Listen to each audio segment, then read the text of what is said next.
Let me be honest, people know exactly who they can disrespect. I look so good, guys. This makeup is giving a 10 out of 10. All of a sudden, I'm feeling inspired to shoot content. Once I'm done shooting this YouTube video, I'm going to look for something to shoot on TikTok because people must see this beauty. What do you mean? Anyways, oh yeah, let's get into today's video. Hey bestie, welcome back to Debbie's Hive. Today's topic is something I'm really excited to talk about because it's literally like my guiding principle in life. I say this to anyone who cares to listen. Like, you don't have to like me, but you will not disrespect me. Neither would I put myself in a position where you think you can disrespect me and get away with it. And I understand there are other people who share the same sentiments as me, but if we're being honest, their attitude, their behavior, it communicates a completely different message, which is why you have to ask yourself, what is more important to you? Is it being liked or is it being respected? Because if you prioritize being liked by people, you find yourself compromising who you are, tolerating disrespectful behavior, not correcting people when they cross lines, when they cross boundaries that are very important to you. You find yourself staying longer in situations you've outgrown because you don't want to make the people around you uncomfortable. And all of that, in no time, you become a people pleaser. And one thing about people pleasers, they think that, oh, if they are being nice, if they put other people first, people they are doing those things for will think they are easygoing, like they'll just like them, they would appreciate them. But no, what you are actually telling people is that you don't prioritize who you are, you don't care for yourself, you don't love yourself, you don't value your own time, you don't value your own needs. That is the message you're sending to people, and that is exactly how they will treat you. The truth of the matter is, nobody is going to respect you if you don't learn to respect yourself. And how do you show you respect yourself? First of all, in every room you walk into, you want to make sure you make a good first impression. Now, whether you like it or not, people judge you within the first 3 seconds of meeting you. Your body language, your posture, how you carry yourself, it tells a message about who you are before you even have a conversation with the person. One thing I'm forever grateful to my mom for is she didn't let us like pick up bad posture, maybe from school or from anywhere. You know this thing people do where if they stand, they'll bend their ankles. My mom did not allow us to do something like that. Until today, I'm so grateful to her. I prioritize being in the right posture at all times. For my YouTube video, the reason I sit like this is because, you know, I want to give this vibe of like we're comfortable, we're gisting, like we're just having a conversation, which is why I sit like this, which is why I'm putting on like really comfortable clothing. As you can see, I'm wearing a pajamas which I got from Cribmosphere. You guys, I would always tell you, Cribmosphere sells the best pajamas. This is a silk pajamas. It's white in color and it also has like brown finishing on it. So if you like it, please make sure you hit her up on Instagram or you send her a WhatsApp message. I would prefer you text her on WhatsApp actually, so she can send you like samples of what she has. So back to what I was saying. So whether you like it or not, people judge you within the first 3 seconds of meeting you. Your posture, your body language, how you carry yourself, it all says a message about who you are even before you have a conversation with the person. And contrary to what some people will think, like investing in your physical appearance, your posture is not you being superficial, rather it's you being strategic. Because it tells people that you are self-aware, you are confident, you care about yourself. So wherever you are going to, I would always say make sure you wear the appropriate outfit. If you are going to the club, you know what to wear. If you are going to the bank, you know what to wear. You know the bank is a corporate environment. If you are going to the supermarket down your street, you know what to wear. You would not say, oh, because it's just in front of my house, then you tie wrapper or you just look anyhow. No, if you want people to respect you, you have to be intentional about how you show up. Make sure your hair is always done. On the days where you feel like wearing makeup, master your skills so that you don't go out looking like ojuju. Even we as kids, when we're in school, we know the teachers that we're afraid of. We know the ones that when they give us assignments, if we don't do it, they will not complain. We know the ones we respect. How much more we as adults that every room we walk into are looking for like networking opportunities. We're trying to sell ourselves, sell our brand. And then you want to go somewhere and you're not dressed to the occasion. Chelsea, come on now. Chelsea, come on now. That's not how we roll here, please.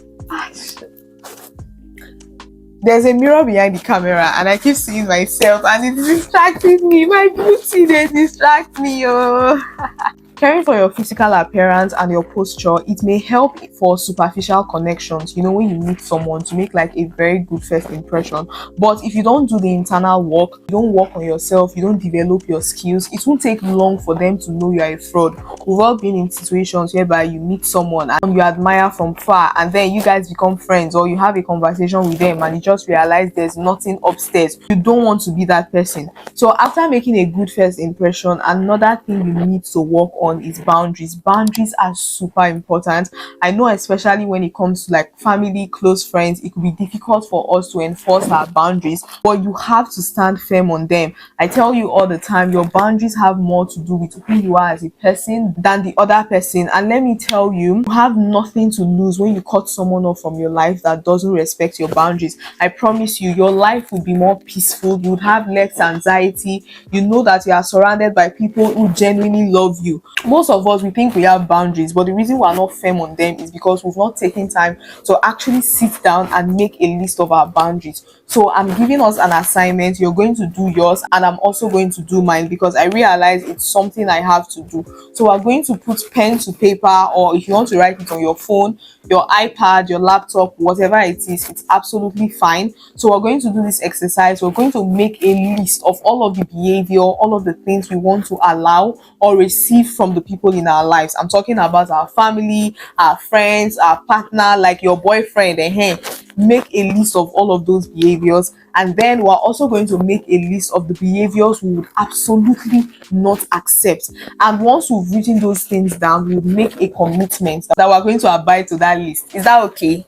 Should we do that? Please, or say yes in the comments. Let me know who is with me. But I think it's something we should do. This is something I've been thinking about. So I just think, as a member of the Hive, let's do it together. So after creating your list, you want to make sure that your time, your own behavior, your values, the relationships you keep, they align with everything you've written on that list. Because if you don't embody those characteristics, there is no way you would attract people who have those things that you want in your life. People are not just going to respect you for no reason if you don't establish your boundaries. You can still be soft, you can still be feminine, and command respect from people by sticking to your boundaries. Sometimes, no matter what you do, even if you make your boundaries clear, some people are just ill-mannered, they are disrespectful, they don't care, they don't have sense, they would still act the way they act. But I don't want you to feel responsible for that, or see it as a reason for you to stop trying. Just let them do whatever they want to do, cut them off if you have to, but make sure you stick to those boundaries, because if you don't respect yourself, the people around you are not going to respect you. And I think another place where people want to be respected is at work or at their place of business. And one very important way you can command respect if you are in any of those scenarios is by mastering your craft. Allow your work to speak for you. A wise woman, I don't know who said the quote, but somebody once said the only difference between someone who is average and someone who is exceptionally great at something is consistency. So even if you're not good at what you are doing, do it over and over and over again until you become the best at it. There is this girl back then, I think in like 2016, she's from my area. She used to do like makeup videos on Instagram, and I'm not even trying to be like a hater or anything, but for the videos she would make, I know most times when we do our makeup, because we apply concealer, we want that bright under eye look, our face may look a bit brighter than the rest of our body. But for this particular girl, starting from the foundation, she's always using the wrong shade of foundation. There was even a time I was thinking of texting her, like, maybe you should try a darker shade, but I say, this girl is not my friend though, she does not know me from anywhere. We just have maybe like mutual friends, and I don't know if I'm crossing a boundary or something. So I left it at that. Today, if I tell you, when you go to that girl's page, all the makeup looks flawless, 10 over 10. Like, I look at her page most times and I'm in awe. And it's like, this girl that did not even know how to use the right shade of foundation, see what consistency has done for her. So whatever it is that you are doing, whatever environment you find yourself, make sure you are the best person at it. And another way to make people respect you, whenever you are at work, you are with your colleagues, people that study the same course as you guys are earning the same salary, and then it's time for you to air your opinions, you start bringing it up as a suggestion. Don't do things like I don't know, I'm not sure if we should. If you have an idea, you need to speak up with confidence. Tell them, I think this is what we should do. If we follow this path, we would have a better result. And I tell you, when you do that, you will command more respect from people. Because when you present your opinion as suggestions, people are going to take it as suggestions. Another very important way for you to command respect from people is for you to decide who you want to be. Do you want to be a consistent person, or do you want to be inconsistent? People are going to learn to trust you depending on how you show up. We all have that friend who would always say things like, you will not be serious person, you will not fit trust. Maybe you have a friend, or it's something someone has said to you. You think it's a joke until that person is in a position where there's like a life-changing opportunity, but his own career, his own money, his own everything is on the line. And it's like, normally, based on this person is your friend, they would give you that contract, or they would give you the opportunity. But because this time around, their own reputation, their finance, their job is on the line, they would be like, this my friend is not a serious person, I want to give this opportunity to someone else. I believe that people would judge you the same way you handle small things is the same way you would handle big things. Now, I have this friend who recommended me for a job opportunity. Now, this job was something like I have never done before. But when she was talking to the guy about me, she was like, Debbie, she will deliver, she will do it 100%. Like, she was just hyping me up, praising me. And the guy had no choice but to give me the job. And then I got started on it. And I remember even the first, I think the first day, the second day of the job, because my phone, I had permanently set my phone on do not disturb from like a particular time of the day till another time. So they needed to reach me. I just started work. They were calling me, my phone, DND. Chai, that my friend was calling me, texting me, Debbie, pick up. I hyped you up. I told them you are the best person for this job. You are not picking your call. We cannot reach you. So after everything happened, of course, I explained to them and they forgave and we moved on. But the fact that this girl continued to stand up for me, she continued to fight for me. She kept on saying, for Debbie to not pick up, something must have happened. Because over the years, through our friendship, she knows me to be a consistent person. She knows me to be someone who takes things seriously. So the same way you show up in other areas of your life, that's how people will determine if they want to take you seriously or not. If you are the type who you do your best at work, but you go to work late, when your superiors, when they want to talk about you, they will say, this girl, she's very good, or she's hardworking, but she comes to work late. That but now has removed 1 point from the 100% you are supposed to have. And we don't want that. A lot of disrespect also comes from us trying to be too nice, too accommodating. We don't want to be too difficult. Today, I'm here to tell you, don't smile when something feels off. Don't nod your head when you disagree with something. Don't say you are fine when you know you are not fine. Don't laugh at that joke if you know that the thing is paining you because you don't want people around you to think you're sensitive. All of those reactions, they won't make people like you more. Instead, when they see you, they'll say, this one, she's an easy target. She won't push back. She won't say anything. She won't do anything. And because of that, they would continue to disrespect you. I'm sure we've all been in a situation whereby you're having a conversation with someone and then the person says something and you're not sure if maybe they meant to be disrespectful or they just try to insult you or embarrass you. Whenever you find yourself in that kind of situation, here's what you're not going to do. 1, you are not going to get frustrated. 2, you are not going to explain yourself immediately. 3, you are not going to laugh it off like you did not notice. What you are going to do, however, you would pause. Take a deep breath, because I need you to respond from a place of intentionality and not out of, being impulsive. And then with a clear voice, you can ask, can you clarify what you meant by that? Like, can you explain what you just said? Or you'd say something like, did you mean to be disrespectful? Now, when you say that, the thing is, most people who do things like this, they don't expect you to put back. They don't expect you to react. Maybe because normally when they do things like that, they let it slide. So when you challenge them in that moment, it usually catches them off guard and it's like, what's going on here? Do you understand? So when that happens, there will be this awkward pause, this awkward silence. Don't say anything, don't feel that silence. Allow the silence. Let everybody stay there.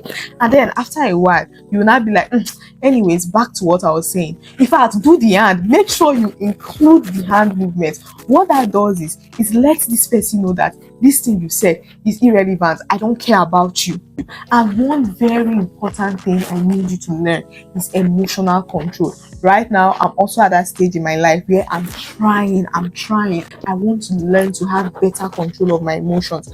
I want to be in a position where it's like I'm seated on this chair like this, my legs are crossed, and then somebody can be standing in front of me, yelling, screaming, and I'm seated looking at the person, having a conversation. The tone of my voice is not changing. I'm not shouting, I'm not doing anything, but I'm talking to you while you are shouting and you are jumping around like a mad person.